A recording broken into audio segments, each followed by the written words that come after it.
everybody, Ben here from DMC Films and Central Block Studios, and it's that time again for another product review. Today we're looking at the Pentel brush pen. Now, a lot of artists have talked about this over the past few years, and just when I think, okay, I've seen this thing before. Yes, but what are the pros and cons of this? What is it? How does it stack up against other brush pens, and why should you care? That and more coming up.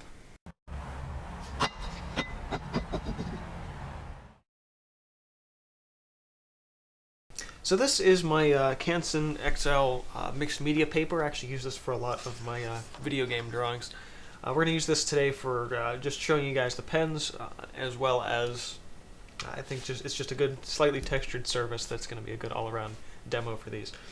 Now, the one we're talking about today is the Pentel Pocket Brush Pen. Now, this was gifted to me about a month and a half ago or something about that time frame. And almost immediately, I fell in love with this thing.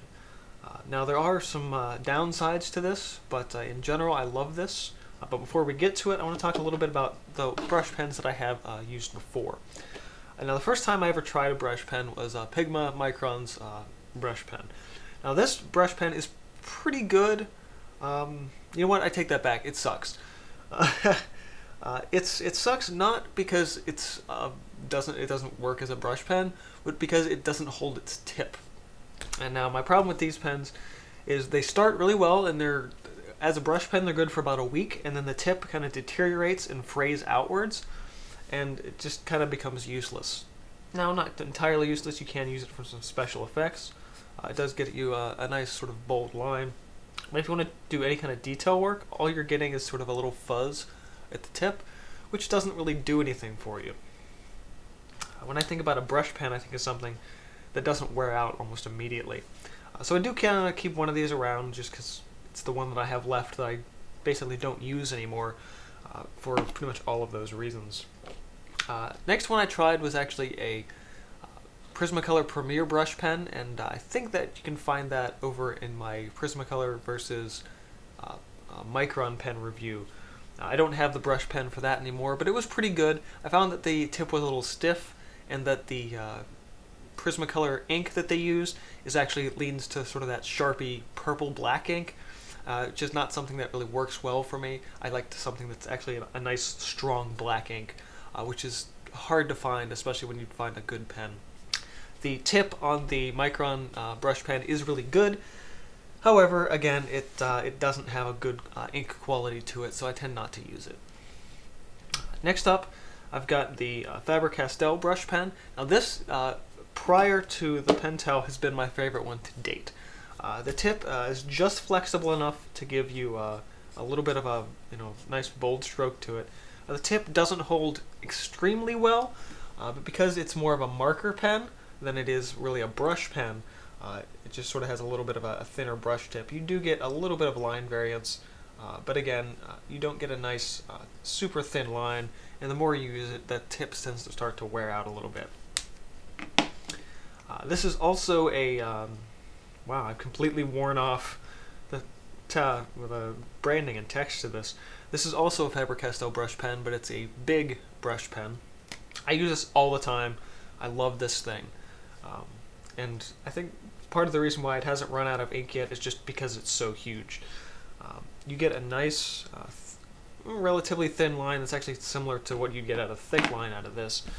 You can get some variation to that, but I love this for its nice big bold lines that you can get, and I love doing sort of circular shapes with this in big silhouettes because you can just get this really bold, interesting stroke. So I do really, really like this one, and it does actually hold its point a little bit better than the small one, despite not being able to actually get a nice thin point. So those are the ones that I've used. So what is so different about this pen? This is, at least from what I can see, the only thing I've ever used that's a true brush pen. Rather than a lot of these, which are more like markers, this feels like a paintbrush, which for someone like me who's primarily a painter and a drawer pretty much second, this was absolutely fantastic. So the pen itself, just in terms of the outside of it, I don't like talking about design of things very often, but these are big and bold and blocky. You can put the cap on the back, sort of. It holds a little bit with the grip, But in general, actually, with these, I tend to just hold it in my hand off to the side. My one gripe with the Micron pens is you can't cap the back of it. It doesn't stay on at all. So that tends to be a bit of an issue. I'm always just holding the cap with my left hand, which I don't want to do because I want to hold the paper with my left hand or hold my sketchbook if I'm working on the go. This is a little bit different in that not only does the pen itself, which feels very small, the cap extends the pen size a little bit and fits on nice and snugly. So you get a really nice working environment for just holding that pen. The pen itself actually comes, rather than just being pens you buy and buy and buy, you buy the cartridges. You buy the pen first, and then you buy cartridges, and you can refill the pen pretty much infinitely, which is really, really great. All of these should be noted, I'm pretty sure. I'm going to double check with Faber-Castell. Faber-Castell is Germany. Both the Pentel and the Pigma are Japanese-made pens.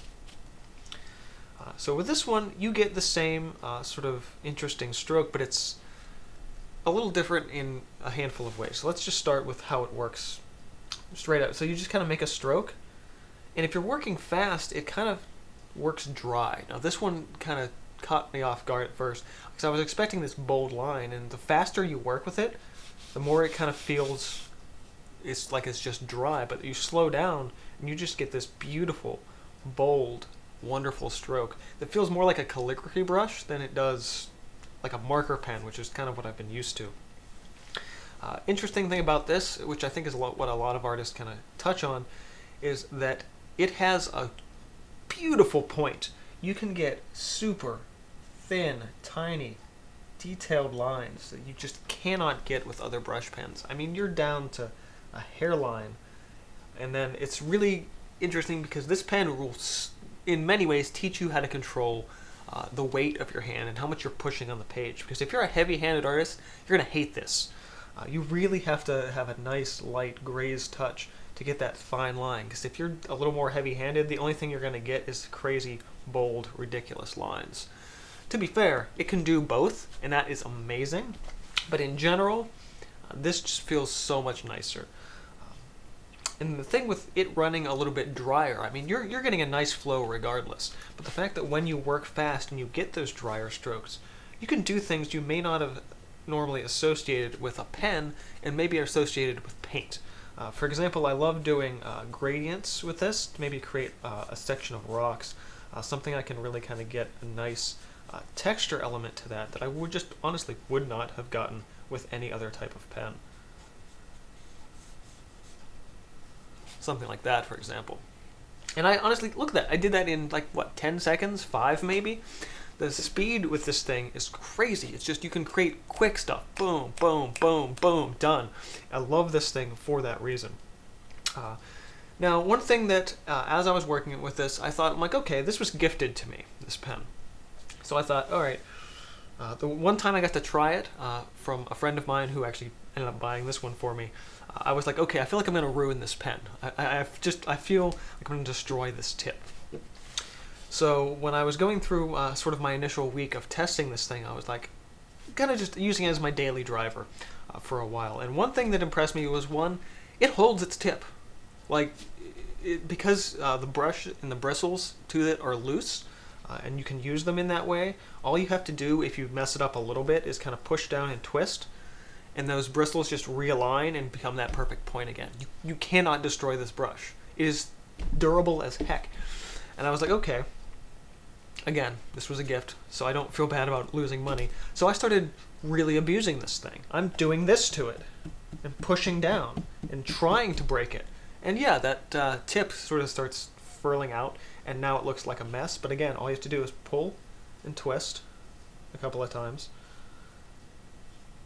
And now you have that same line again. You know, you're right back into it. It realigns itself. It's beautiful. The ability to do that with a pen and do this and not ruin it is incredible. Absolutely incredible.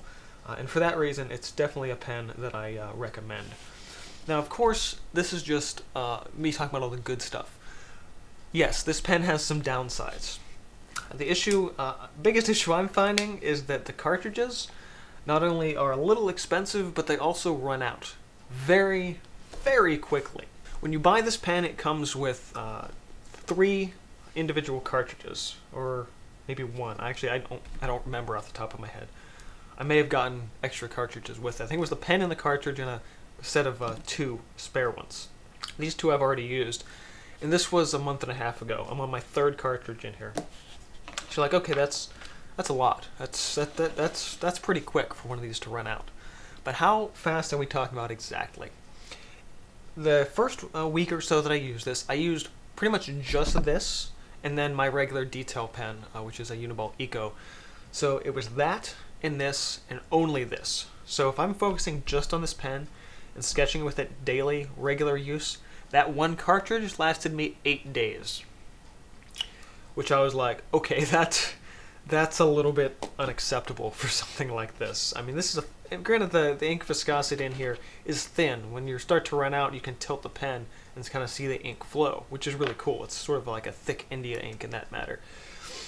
However, for something to run out in 8 days, it's not exactly cost effective. So I was like, okay, let me get back to my regular set, which is one of the 2 Faber-Castell brush pens. I also have a Pigma Micron chisel tip pen, which I use as my daily driver. It gives me a nice, bold, thick, sort of angular line, as well as my regular Uniball pen. And I use this and kind of put it on the back burners for a little bit.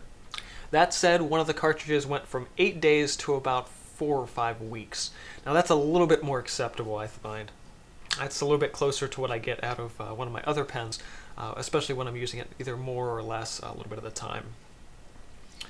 So that said, the pens, they're cheap. I mean, they're not, looking at a couple bucks for the pen and then a couple bucks for a recharge. Specifically, if you get the pack of 2 refills, you're looking at $3 to $4 US, which, it's fair. Granted, I think you can buy anywhere up to 6 or 12 at a time. A pack of 6 is $12 to $13 for the refills.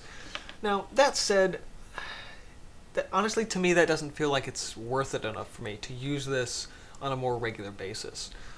It'll probably end up, when I finish this cartridge, going on the back burners for a little bit. And now, I do really like this pen. It's allowed me to do and create types of art that I, again, wouldn't have associated otherwise. A lot of times you don't think that the tools matter, but this pen actually freed me up and allowed me to do stuff that I would never have associated with ink drawing. So it's one of those times where the tools, in this case, kind of did make a difference. It allowed me to play a lot with, it's particularly different circle techniques, because I was creating interesting sort of mechs. Circles are really hard with this, by the way. You really need a nice even pressure, and you don't always get it. So I was doing a lot of towers, sort of mech type things. Things that even for me, are really unusual. And you can see a couple months ago when I did a video on, kind of introduced this pen a little bit. I was creating some mech towers with that. Really, it allows me to do techniques that I didn't think were possible with ink. And that's a rare thing for me to say for one particular tool. Now, one thing I definitely want to try with the little cartridges is my friend who gave this to me said, keep the cartridges and you might be able to refill them with other types of ink or other types of materials, which is interesting. So I want to try some India ink with these. Now, granted, India ink is that same purple-based ink that you get in a Sharpie or a Prismacolor pen.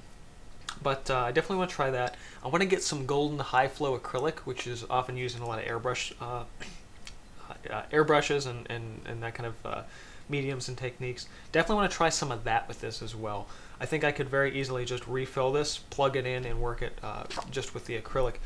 And hopefully that will work. And again, if I ruin the pen, I didn't buy it, so it's not really a loss on my part.